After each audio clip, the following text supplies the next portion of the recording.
Bonjour, dans cette vidéo astrologique, on va aborder le sujet important de la nouvelle lune du 4 novembre. Ça va être une nouvelle lune assez tendue, assez stressante, je dirais, parce qu'on a l'opposition exacte, l'orbe exact de la conjonction Soleil-Lune à Uranus. On a déjà eu ces aspects au mois de mai, au mois d'août, quand il y avait donc Soleil-Lune en conjonction ou en carré quand le Soleil était en Lion, des choses comme ça. Donc on est un peu habitué à ces changements soudains, inattendus, imprévus et qui ont un effet, disons, de choc, de surprise, de pétage de plomb généralisé avec Uranus. Comme vous savez déjà, Uranus en astrologie symbolise tout ce qui est euh, aléatoire, hasardeux, rupture, des choses qui arrivent d'une manière imprévisible, qu'on ne peut pas gérer, maîtriser par le biais de notre libre arbitre. Donc, ces planètes collectives sont réputées posséder un aspect fatal, un aspect de force majeure, de quelque surpuissance par rapport à notre pouvoir de décision, de gestion, de maîtrise et d'anticipation. Donc ça nous échappe, on ne peut pas, avec les aspects d'Uranus, on ne peut pas faire grand-chose. Vous voyez. Cette nouvelle lune va se dérouler sur, je pense, autour du 13 degrés euh, du Scorpion, et ça va être donc opposition à Uranus qui se trouve, lui, sur 12 degrés Taureau. Voilà, c'est ça. La nouvelle lune, en fait, elle est également sur 12 degrés du Scorpion, quelque chose du genre. Et on a Mercure sur 28 degrés de la Balance, Vénus 28 degrés du Sagittaire, Mars 3 degrés Scorpion, Jupiter 22 Verseau, Saturne 7 Verseau, Uranus 12 Taureau, Neptune 20 Poisson, Pluton 24 Capricorne. À part cette opposition Soleil-Lune à Uranus, on a Mars carré Saturne, un aspect que j'ai abordé ici. Les astrologues le considèrent le plus éprouvant, le plus redoutable, le plus ingérable et le plus puissant concernant la force du mal, de la destruction. Et euh, c'est un aspect Mars carré Saturne qui nous parle de la rébellion, de la confrontation entre deux principes, Mars, la force, et euh, la réaction, voilà, violente et euh, puissante au niveau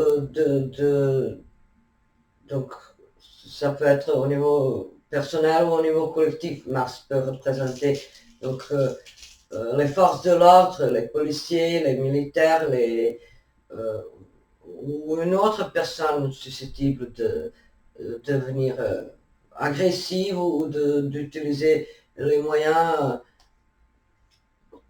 violents pour régler quelque chose, pour réagir. Donc Mars en carré à Saturne, ça ne nous promet pas grand-chose de bien avec cet aspect. Il faut vraiment surveiller les impulsions, les réactions disproportionnées, euh, impulsives, brusques, et essayer de rester zen, de rentrer un peu dans la symbolique saturnienne euh, qui représente le mur, le blocage, la protection face aux défis extérieurs. Donc, il ne faut pas absolument tenter de régler les choses par la force. C'est un aspect, comme j'ai déjà précisé, un aspect qui est donc vraiment susceptible de nous faire sortir de nos gonds et de nous rendre enragés et le danger de cet aspect se cache dans le fait que la colère et la rage deviennent le but en soi. C'est ce qu'il faut éviter quand on a un carré Mars-Saturne. Vous voyez, donc au lieu d'enchaîner et de rentrer dans la colère non maîtrisable, il faut bien évidemment se focaliser sur ses propres priorités et parfois ces priorités exigent qu'on se taise, qu'on reste tranquille et qu'on ignore.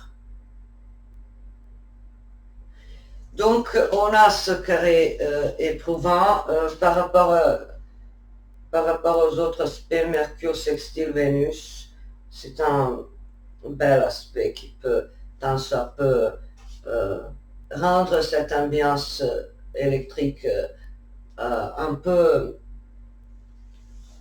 plus gérable, plus vivable, je dirais, parce que quand on a Mercure en aspect harmonieux à Vénus, c'est en plus ici c'est Balance Sagittaire, Mercure en Balance, sextile Vénus en Sagittaire. C'est un aspect amical qui peut nous venir donc de la part de nos amis, notre partenaire, une communauté plus large représentée par cette Vénus en Sagittaire. Donc ça peut être les érudits, les intellectuels, les voyageurs, les cosmopolites, les altruistes, les personnes ayant une autorité spirituelle, intellectuelle. Donc c'est harmonieux cet aspect et il est là pour désamorcer cette opposition de nouvelle lune à Uranus et le carré Mars-Saturne dans les parages. J'ai vu une fois la description, ça c'est le chien attaché. Et chaque fois quand il fait un pas, donc la laisse, le serre, le collier autour de son cou commence à le serrer, à le rapprocher de la mort, n'est-ce pas? C'est pour ça qu'avec le carré Mars-Saturne, il est absolument souhaitable de ne pas réagir. L'action peut être donc une source de mal-être, de danger, de risque et de contraintes supplémentaires qui arrivent déjà à empirer la situation peu enviable.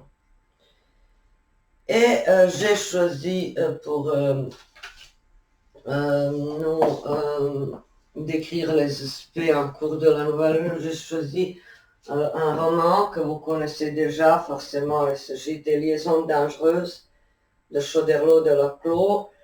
C'est un roman épistolaire du XVIIIe siècle et malheureusement, comme ça arrive dans cette vie, la critique a souvent attribué à cet ouvrage un sens trop restreint, un moralisme étouffant, en nous le présentant en tant que portrait d'une aristocratie décadente et la critique virulente des mœurs et des coutumes et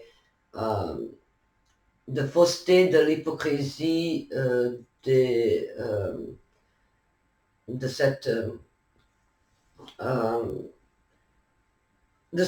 société aristocrate qui donc forcément a sombré dans le vice, dans la débauche et c'est pour ça qu'ils ont, disons, perdu les privilèges et le pouvoir.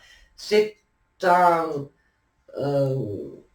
c'est une critique, je dirais, assez superficielle. Bien sûr, on n'a pas besoin pour légitimer la révolution. On n'en a pas besoin. Donc, pas besoin de culpabiliser cet ouvrage de la critique. Ce n'est pas le but. Mais malheureusement, les critiques littéraires souvent sont au service du moment politique actuel et se concentre uniquement sur cela. Genre, cette œuvre critique ça, cette œuvre met en valeur voilà, des choses positives, je ne sais pas, la vertu, la pudeur, c'est faux. D'abord, il y a très peu d'ouvrages de ce type, et ça, c'est de la littérature pamphlétiste qui n'a pas un grand sens artistique, alors que cet ouvrage est d'abord un chef-d'œuvre littéraire, un chef-d'œuvre concernant l'exubérance d'idées, un langage soigné, raffiné. Donc, le mode épistolaire a permis à cet ouvrage de rester incontestablement forcément le meilleur ouvrage épistolaire dans la littérature française de tous les siècles, je dirais. C'est vraiment...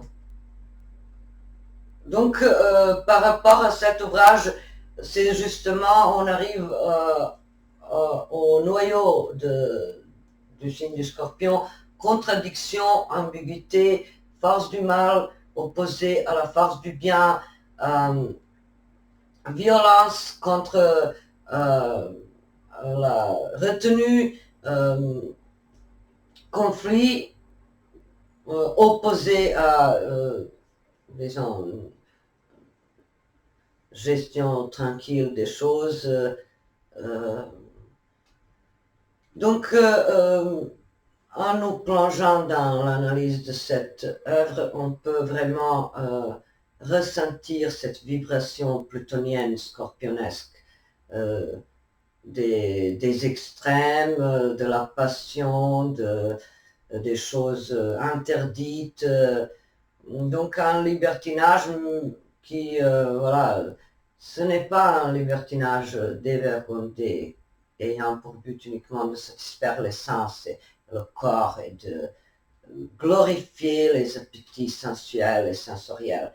Donc c'est loin de là, on a les deux héros principaux qui, selon moi, seraient voilà, les meilleurs représentants du signe du Scorpion dans tous les sens. Marquise de Merteuil et Vicomte de Valmont, ce seraient astrologiquement les portraits de Pluton, l'incarnation des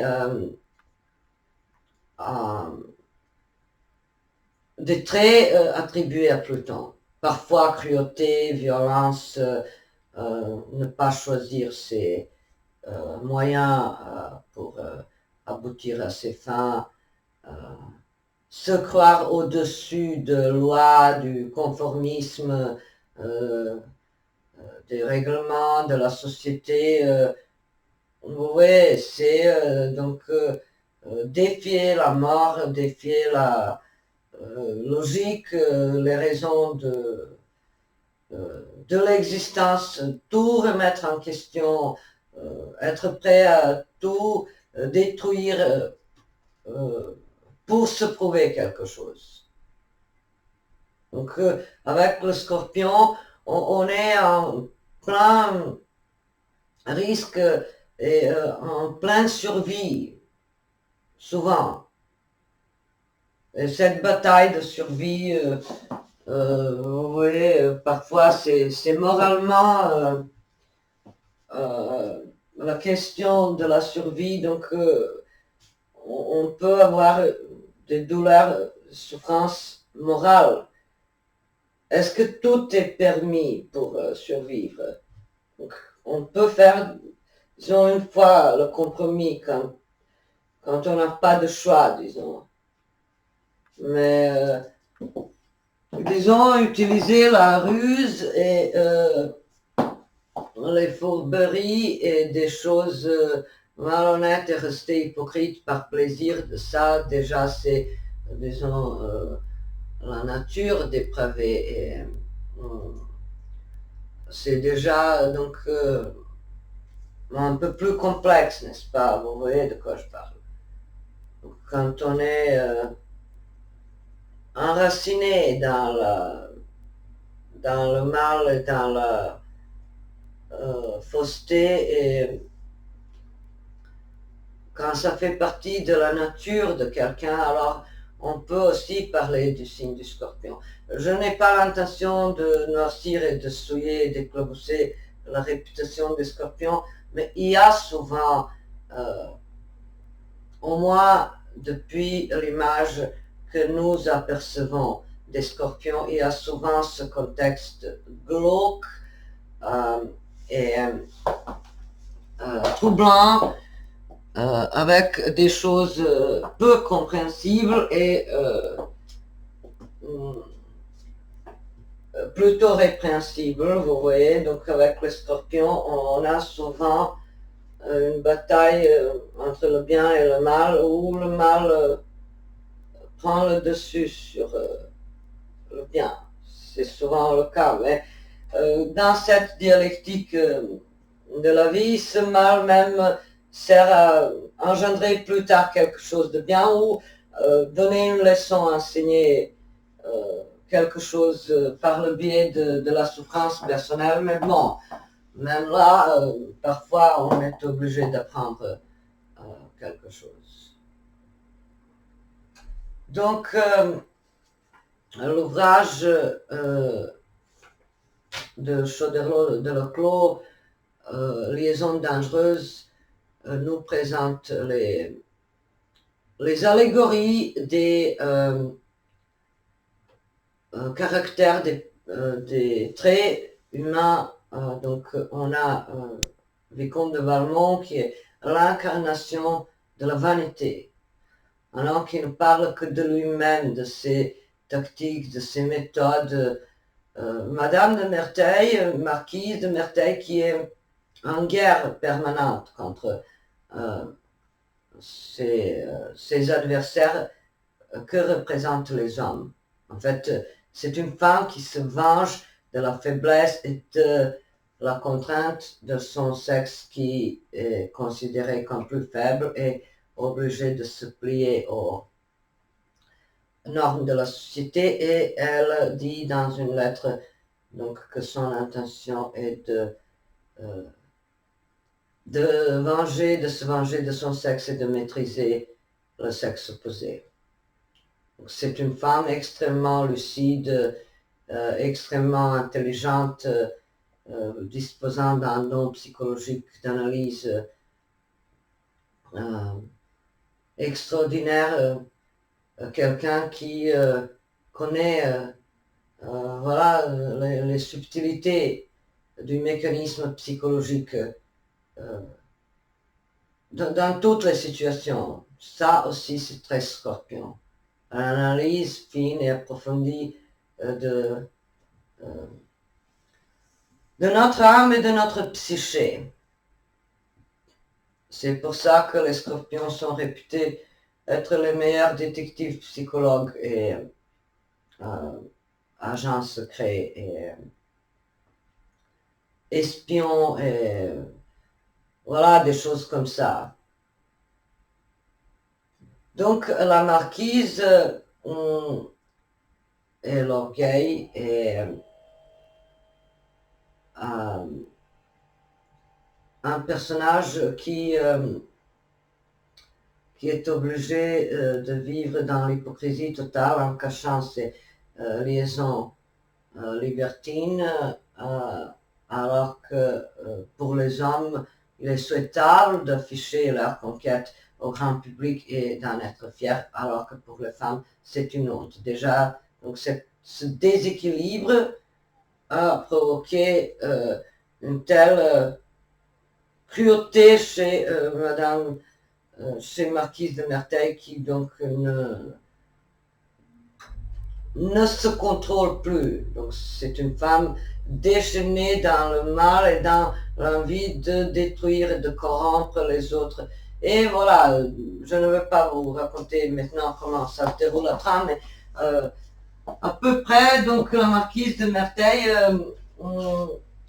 instrumentalise Vicomte de Valmont à déniaiser Cécile de Volanges, une jeune qui s'apprête, après la sortie du couvent, à épouser un ancien amant de marquise de Merteuil. Et là, elle veut se venger de lui parce qu'il semble que ça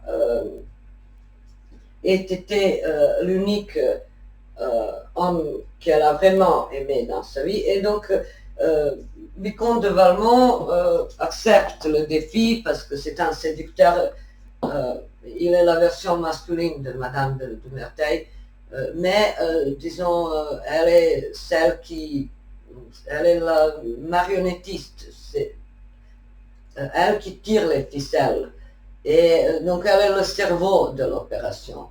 Et elle lui promet de se donner à lui après ses conquêtes. Donc il a pour cible une Madame de Tourvel qui représente l'incarnation de bonté, de pureté, de vertu. Vous voyez, donc ce sont les allégories. Madame de Tourvel, pureté et dévotion et loyauté et chasteté. Cécile de Volanges, naïveté. Voilà. Donc, après de nombreuses péripéties où les personnages se côtoient, se heurtent les uns aux autres, vivent des histoires improbables, on a donc une fin qui nous dit que voilà, la vertu est morte. Madame de Tourvel est décédée après avoir appris la nouvelle sur la mort de Vicomte de Valmont. Sophie part au couvent, se réfugier, vivre sa vie de recluse. Danceny, le chevalier qui a tué Valmont lors d'une bataille pour venger son honneur, il part à Malte. Et on a Marquise de Merteuil qui, après avoir perdu un procès en justice, ramasse ses bijoux et s'en va forcément atteinte de petite vérole, ayant perdu un œil, se rend à l'Hollande et donc elle et voilà, donc est-ce que vraiment la critique simpliste de nos jours a réduit cette fin à un message que toute aristocratie était pourrie et l'aspect sulfureux et libertin de la vie, voilà, devait laisser la place aux valeurs, disons, bourgeoises. Je ne sais pas ce que sont vraiment les valeurs bourgeoises. Donc voilà, est-ce que vraiment cette fin est convaincante? Et là, on rentre aussi dans la plainte symbolique scorpionesque et plutonienne de contradiction. Je suis tombée sur une critique qui dit vous croyez vraiment que l'auteur aurait permis la destruction totale de sa héroïne principale qui a tenu le livre entier? C'est qui répand la nouvelle de sa disparition et de son départ pour la Hollande? C'est Madame de Volanges, la mère de Cécile, qui n'a rien vu se passer, qui ne s'est pas aperçue de sa fille qui s'est fait violer sous son toit. Donc dans le pays des aveugles, les borgnes sont rois. Et justement, est-ce que Marquise de Merteuil, forcément, même sans borgne, elle voit plus que les aveugles autour. Vous voyez, donc c'est justement l'ambivalence permanente du signe du Scorpion. Quand on dit Scorpion et quand on dit en plus Soleil-Lune opposé à Uranus comme on a pendant cette nouvelle lune, on est donc dans la nécessité de décrypter le sens de quelque chose. Le sens qui est visible seulement après avoir creusé au-dessous de la surface et non en regardant les apparences. Vous voyez, donc est-ce que vraiment Marquise de Merteuil défigurée et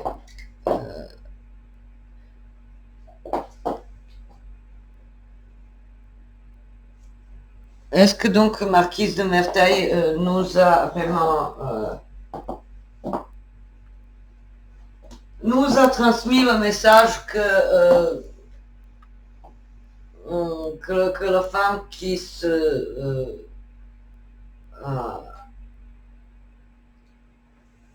venge des hommes et qui se venge de sa position subalterne, est-ce que donc cette stratégie est condamnée à échouer? C'est discutable. Donc c'est un ouvrage vraiment intriguant qui suscite voilà, la curiosité et je l'ai beaucoup aimé, je l'ai trouvé d'abord je l'ai trouvé passionnel dans sa forme donc linguistique. Quand on regarde la femme, c'est vraiment un bijou voilà, c'est des joyaux de la langue française. Et maintenant, on va voir quelques extraits que j'ai choisis pour voir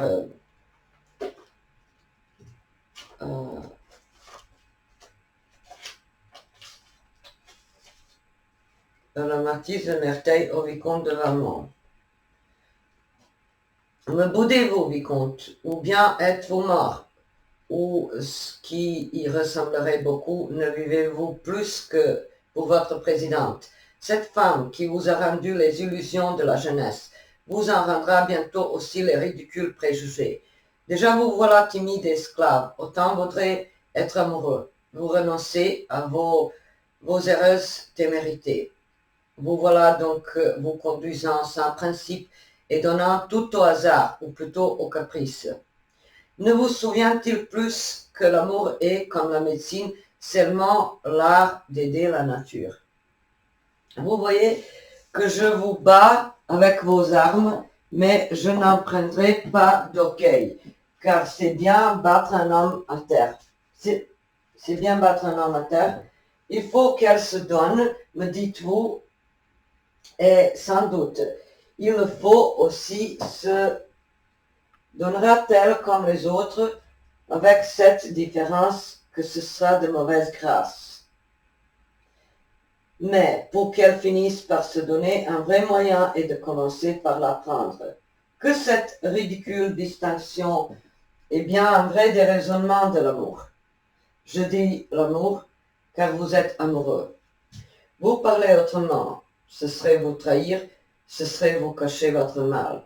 Dites-moi donc, amant l'amoureux, ces femmes que vous avez eues, croyez-vous les avoir violées? Mais quelque envie qu'on ait de se donner, quelque pressé que l'on en soit, encore faut-il un prétexte. Et y a-t-il de plus commode pour nous que celui qui nous donne l'air de céder à la force?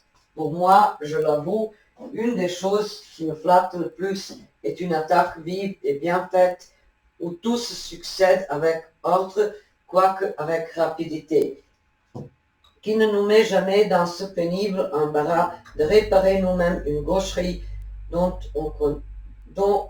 au contraire, nous aurions dû profiter, qui sait garder l'air de la violence jusque dans les choses que nous accordons et flatter avec adresse nos deux passions favorites, la gloire de la défense et le plaisir de la défaite. Je conviens que ce talent, plus rare que l'on ne croit, m'a toujours fait plaisir, même alors qu'il ne m'a pas séduite et que quelquefois il m'est arrivé de me rendre uniquement comme récompense. Tel, dans nos anciens tournois, la beauté donnait le prix de la valeur et de l'adresse. Vous voyez, c'est des analyses très fines. Et maintenant, on passe à une méthode rusée de Valmont pour séduire Madame de Tourvel. Donc, il se confie à Marquise de Merteuil au sujet de cette manigance. Enfin, ma belle amie, j'ai fait un pas en avant, mais un grand pas, et qui, s'il ne m'a pas conduit jusqu'au bout, m'a fait connaître au moins que je suis dans la route et a dissipé la crainte où j'étais de m'être égaré. J'ai enfin déclaré mon amour, et quoiqu'on ait gardé le silence le plus obstiné, j'ai obtenu la réponse peut-être la moins équivoque et la plus flatteuse. Mais n'anticipons pas sur les événements et reprenons plus haut. Vous vous souvenez qu'on faisait épier mes démarches? Eh bien, j'ai voulu que ce moyen scandaleux tournât à l'édification publique, et voici ce que j'ai fait. J'ai chargé mon confident de me trouver dans les environs quelques malheureux qui eut besoin de secours. Cette commission n'était pas difficile à remplir. Hier après-midi, il me rendit compte qu'on devait saisir aujourd'hui dans la matinée les meubles d'une famille entière qui ne pouvait payer la taille. Je m'assurai qu'il n'y eût dans cette maison aucune fille ou femme dont l'âge ou la figure puisse rendre mon action suspecte. Et quand je fus bien informé, je déclarai à souper mon projet d'aller à la chasse le lendemain. Ici, je dois rendre justice à ma présidente. Sans doute, elle eut quelques remords des ordres qu'elle avait donnés, et n'ayant pas la force de vaincre sa curiosité, elle eut au moins celle de contrarier mon désir. Il devait faire une chaleur excessive, je risquais de me rendre malade, je ne tuerais rien et je me fatiguerais en vain. Et pendant ce dialogue, ses yeux, qui parlaient peut-être mieux qu'elle ne voulait, me faisaient assez connaître qu'elle désirait que je prisse pour bonnes ses mauvaises raisons. Je n'avais garde de m'y rendre, comme vous pouvez croire, et je résistais de même à une petite diatribe contre la chasse et les chasseurs, et à un petit nuage d'humeur qui obscurcit toute la soirée cette figure céleste. Je craignis un moment que ses ordres ne fussent révoqués et que sa délicatesse ne me nuisît. Je calculais par la curiosité d'une femme, aussi me trompais-je. Mon chasseur me rassura dès le soir même, et je me couchai satisfait. Donc,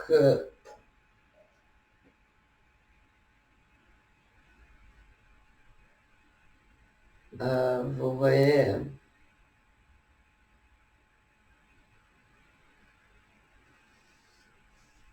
en fait, cet ouvrage nous montre que, voilà, souvent derrière les actions de charité, de bonté, il y a quelques motifs forcément cachés et pas si nobles que ça, alors que souvent dans les actions, disons, méchantes, il peut y avoir quelque chose de bien qui en découle un peu plus tard. Voilà, tout est contradiction.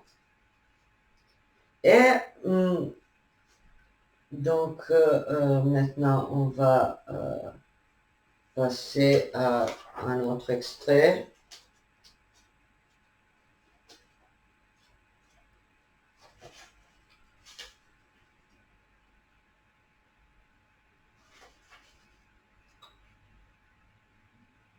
Madame de Tourvel,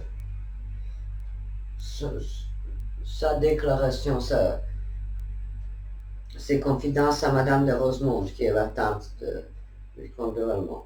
Que vous dirais-je enfin? J'aime, oui, j'aime éperdument. Hélas, ce mot que j'écris pour la première fois, ce mot si souvent demandé sans être obtenu, je paierai de ma vie la douceur de pouvoir une fois seulement le faire entendre à celui qui l'inspire.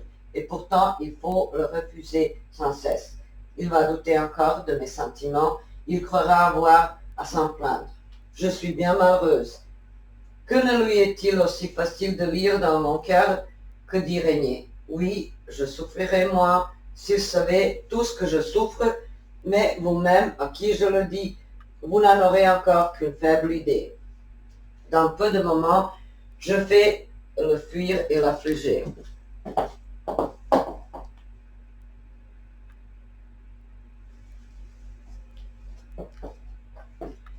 Tandis qu'il se croira encore près de moi, je serai déjà loin de lui.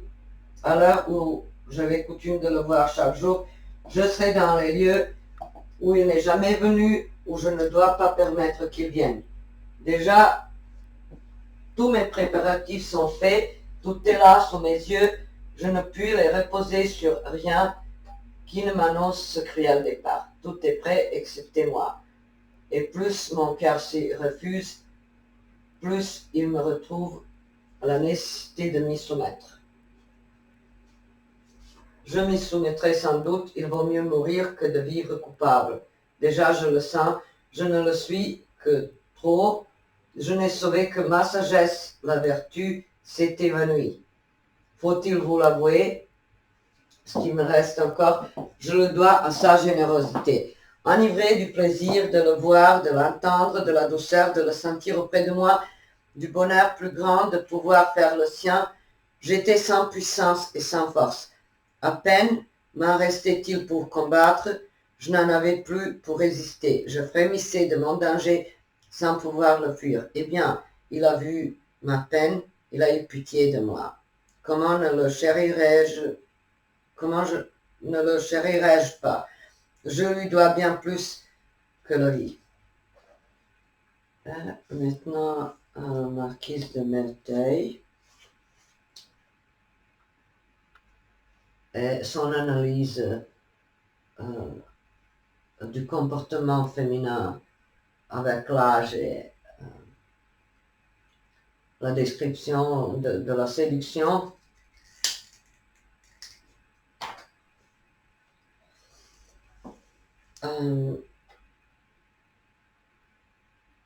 Il n'est pas vrai que plus les femmes vieillissent et plus elles deviennent rêches et sévères.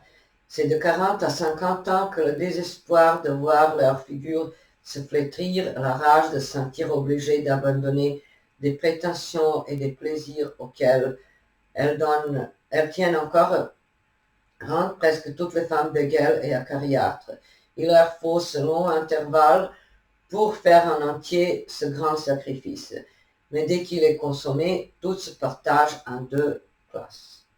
La plus nombreuse, celle des femmes qui n'ont eu pour elles que leur figure et leur jeunesse, tombe dans une imbécile apathie et n'en sort plus que pour le jeu et pour quelques pratiques de dévotion. Celle-là est toujours agneuse, souvent grondeuse, quelquefois un peu tracassière, mais rarement méchante. On ne peut pas dire non plus que ces femmes soient ou ne soient pas sévères, sans idée et sans existence. Elles répètent, sans le comprendre et indifféremment, tout ce qu'elles entendent dire et restent par elles-mêmes absolument nulles. L'autre classe, beaucoup plus rare, mais véritablement précieuse, est celle des femmes qui, ayant eu un caractère et n'ayant pas négligé de nourrir la raison, savent se créer une existence quand celle de la nature leur manque, et prennent le parti de mettre à leur esprit les parures qu'elles employaient avant pour leur figure. Celles-ci ont pour l'ordinaire le jugement très sain de l'esprit à la fois solide, gai et gracieux. Elles remplacent le charme séduisant par l'attachante bonté et encore par l'enjouement dont le charme augmente en proportion de l'âge. C'est ainsi qu'elles parviennent en quelque sorte à se rapprocher de la jeunesse en se faisant aimer. Mais alors, loin d'être, comme vous le dites, rêche et sévère, l'habitude de l'indulgence, la longue réflexion sur la faiblesse humaine et surtout les souvenirs de leur jeunesse par lesquels seules elles tiennent encore à la vie, euh, les placerait plutôt peut-être trop près de la facilité. Ce que je peux vous dire enfin, c'est qu'ayant toujours recherché les vieilles femmes dont j'ai reconnu de bonne heure l'utilité des suffrages, j'ai rencontré plusieurs d'entre elles auprès de qui l'inclination me ramenait autant que l'intérêt. Je m'arrête là, car à présent que vous vous enflammez si vite et si moralement, j'aurais peur que vous ne devinciez subitement amoureux de votre vieille tante et que vous ne vous intéressiez avec elle dans le tombeau où vous vivez déjà depuis si longtemps. Je reviens donc.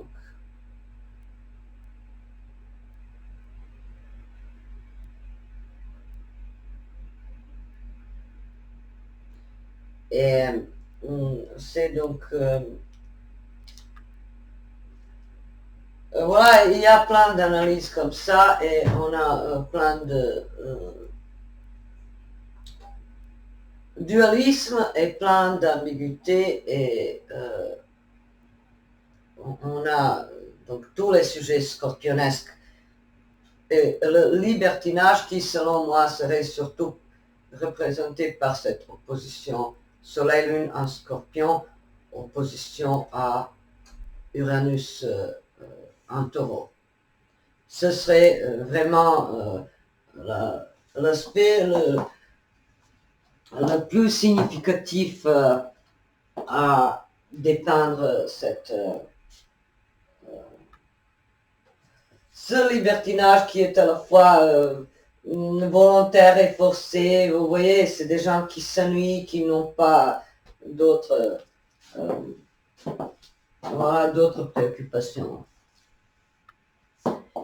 Et j'espère avoir tout dit et j'espère que vous allez lire ce roman extraordinaire et forcément apprendre quelque chose.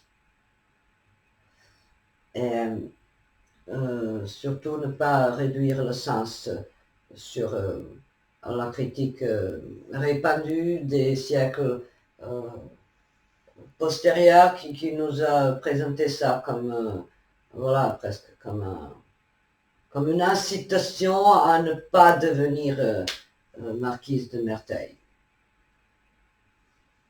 Voilà, donc je vous souhaite une belle et douce nouvelle lune en Scorpion et je vous dis à très bientôt.